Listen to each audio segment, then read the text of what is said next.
Hi, this is Danny with Daniken Aquatics, and today I'm bringing to you the Peppermint Pikehead Gourami.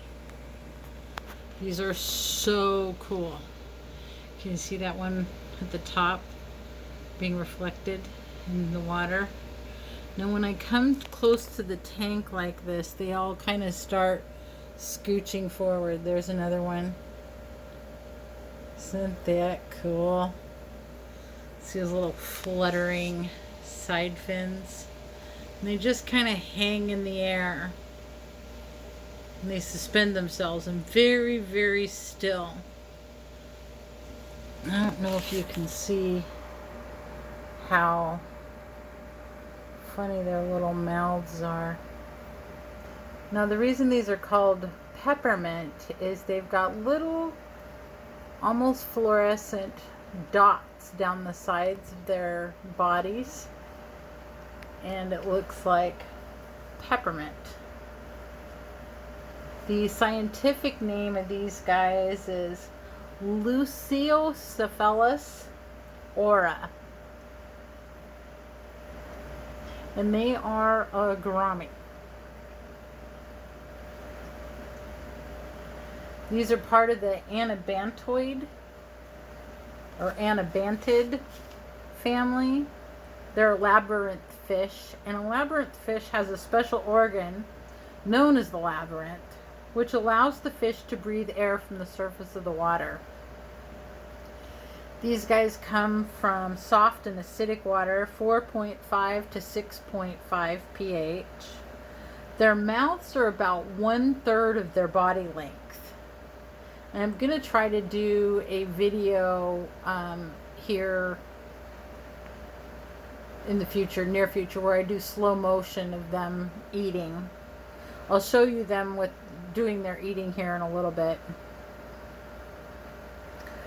Since their mouths are 1/3 of their body, you do not want to keep these fish with smaller fish that can fit into their mouths at all.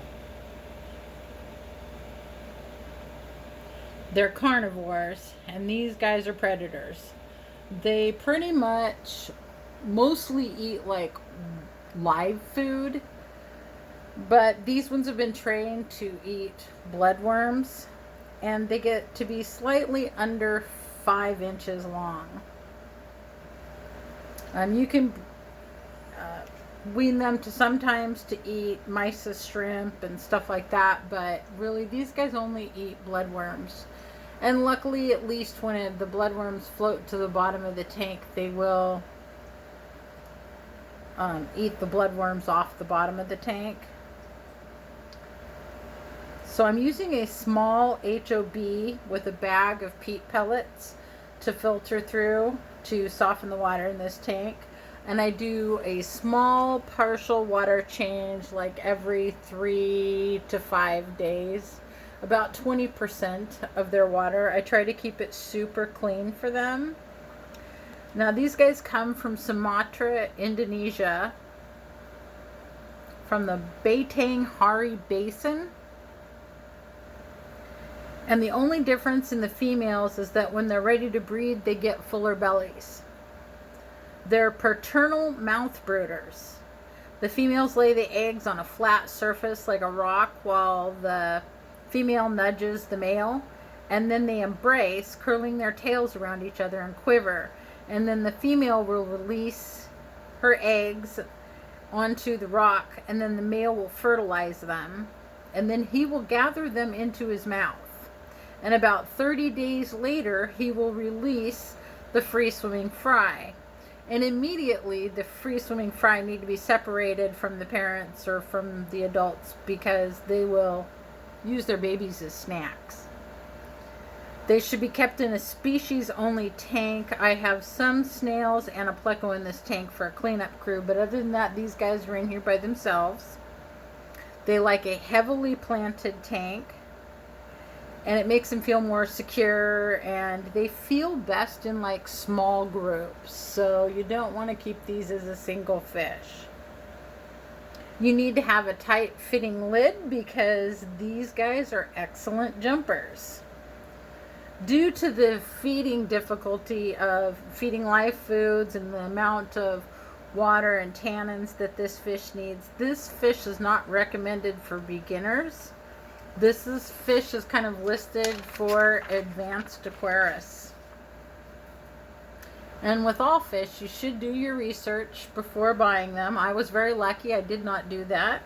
This was an impulse buy for myself, but I was lucky to have had the equipment to provide the correct environment.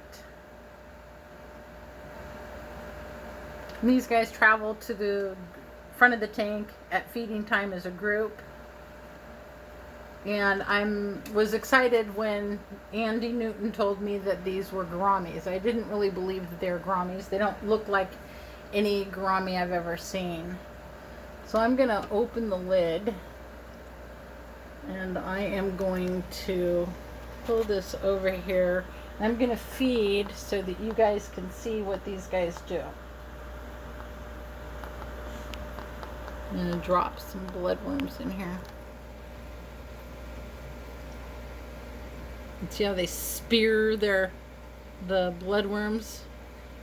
And then like the bloodworms hang out of their gills. Can you see that on that guy right there? And that's the way they eat. I find it super interesting.